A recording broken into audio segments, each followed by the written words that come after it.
Hello, everyone, and we got some good news for you. First of all, two things about Vchain. It scored another partnership, and it has some another browser plugin that seamlessly integrates things, boosting Vchain and Vitho. But let's talk about the partnership first. I'm never too excited about any kind of partnerships anymore because they rarely lead to price increase. But like Vchain's actually done pretty well this weekend, sitting back at 4.7 again. So I'm actually okay with this right now.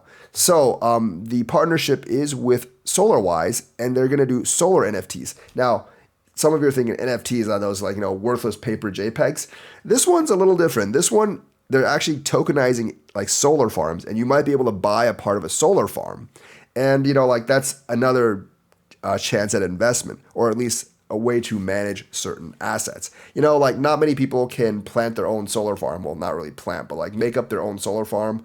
It's very expensive, but you might actually be able to buy NFTs signifying that you own a small piece of one, maybe another chance to actually invest. So solar NFTs redefine ownership in solar farms, addressing global energy challenges. This also lets big agencies and stuff share costs in building solar farms and organize who owns what. So basically, Vchain continues its trajectory of impacting partnerships and groundbreaking innovations with the latest collaboration focusing on harnessing solar energy using cutting-edge technology. SolarWise, a key player in the solar energy sector, has joined forces with Vchain. I think it's actually on their Twitter to revolutionize solar energy transactions, introducing the concept of solar NFTs to enhance transparency and scalability into the renewable energy domain, unlocking the power of sun, creating cutting-edge tech. Exciting news, SolarWise teams up with Vchain to revolutionize solar energy transactions, embracing transparency and scalability with solar NFTs. Let's light up the world together. So, pretty cool. Understanding real-world assets, RWAs, is crucial to comprehending the potential Vchain and SolarWise aim to unlock.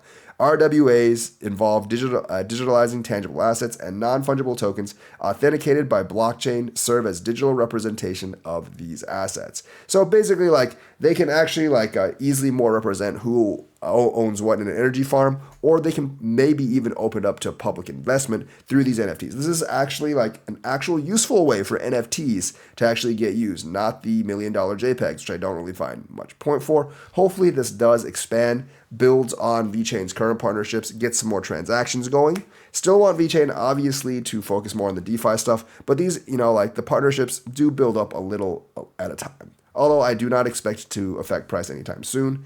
Solar NFTs, a novel concept introduced by the SolarWise project, signify ownership stakes on a solar farm that utilize blockchain asset tokenization, ensuring authenticity, ownership validation, and lineage proof in the digital realm. The global energy crisis, exacerbated by reliance on non-renewable resources, poses environmental and health risks. SolarWise tackles these challenges by offering solar NFTs, enabling fractional ownership in solar farms. This innovative approach facilitates an inclusive investment models, lower entry barriers, and promotes sustainable practices.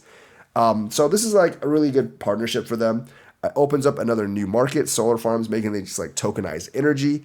Maybe it'll be actually used by some of the larger energy farms, hopefully in the future. And that would actually be pretty cool. The other thing is Vchain's commitment to vWorld.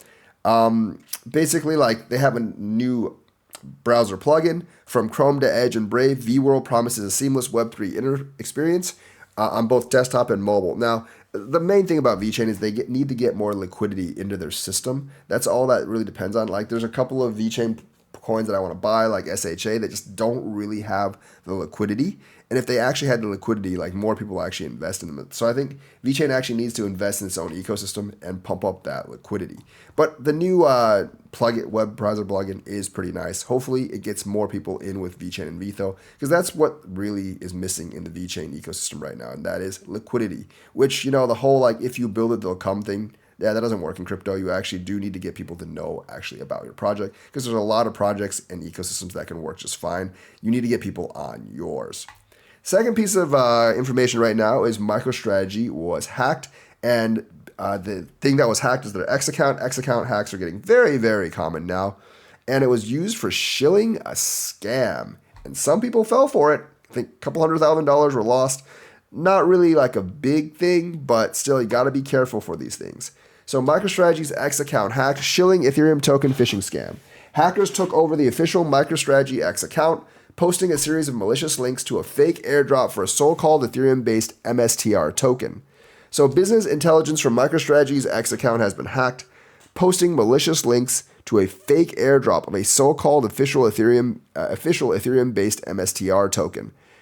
When you click on the link, you get a copycat MicroStrategy webpage, and you got to be sure to check the URLs when you do anything these days, because a lot of stuff, especially in emails and stuff, can be fake.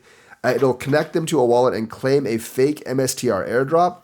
Once users accept a series of permissions in their Web3 wallet, it's understood that the attackers can automatically drain the tokens out of the user's wallet. So it looks like they don't even need your password or phrase. You just need to click accept a couple times. It affects your Web3 wallet. It's obviously like, it piggybacks onto something, gets into your wallet, and it drains your wallet. So be very, very wary of any MicroStrategy emails, especially if you have nothing to do with MicroStrategy. Once again, Zach's XBT, an anti-scam platform scam sniffer.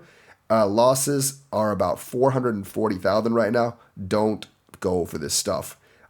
Basically, like they said, one user had lost over 420,000 on the phishing scam at approximately 12:43 a.m. UTC, and I think that was the main loss, and it was mainly of altcoins. And one transfer went to the MicroStrategy attacker, and two being automatically rerouted to a second wallet associated with this group called Pink Drainers. So I guess like it was a combined operation. Now, phishing scams, they kind of depend on the users actually falling for them, obviously, but they are a huge headache right now for the crypto industry. So like a lot of people are obviously blaming the victim because like they're saying like you got to be kind of dumb to think MicroStrategy is launching an Ethereum token for an airdrop. Obviously, Michael Saylor is a Bitcoin maxi, and he spent many years saying there's no second best. But, like for a lot of people, especially those that are just starting out, it is very, very spicy to see like a big company might giving you an airdrop. But don't fall for it. It's fake. And of course, I want to talk about Google and Reddit. And of course, Reddit filed for the IPO. I think a lot of the old people think it's like a really bad idea, because when you file for an IPO, you go public, then you're at the mercy of like investors. Whereas for private, you can actually make decisions that are good for the company in the long run.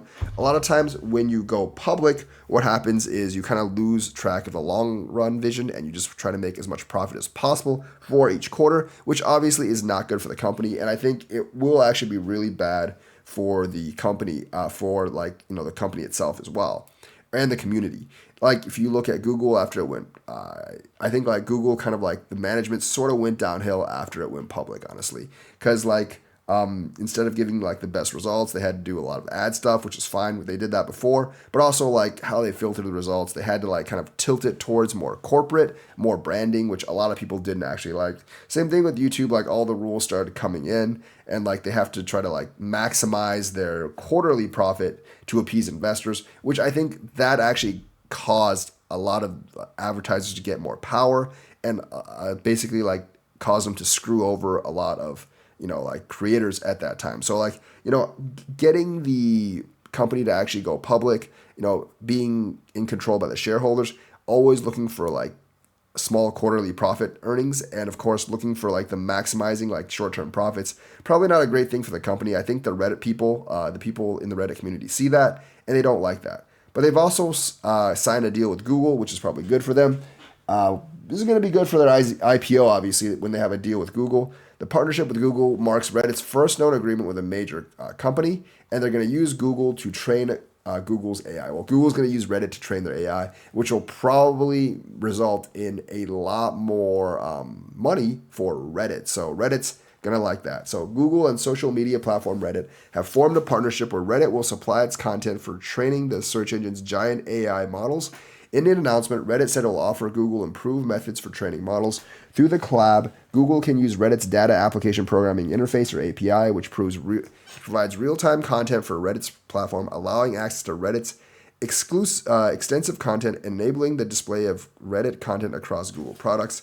Reddit will access Vertex AI, Google's AI-powered service designed to enhance search results for companies. Reddit clarifies this update doesn't impact the terms of its data API, maintaining restrictions on commercial access without approval for developers or companies. So very good for Reddit. Definitely like making the price of the IPO probably go up. But like I said, I'm not a huge fan when companies actually IPO a lot, because a lot of times basically putting everything at the mercy of investors, maybe not the best idea. So that's the news for today. Let me know what you think. Like and subscribe, hit that bell notifications button. Thank you and have a nice day.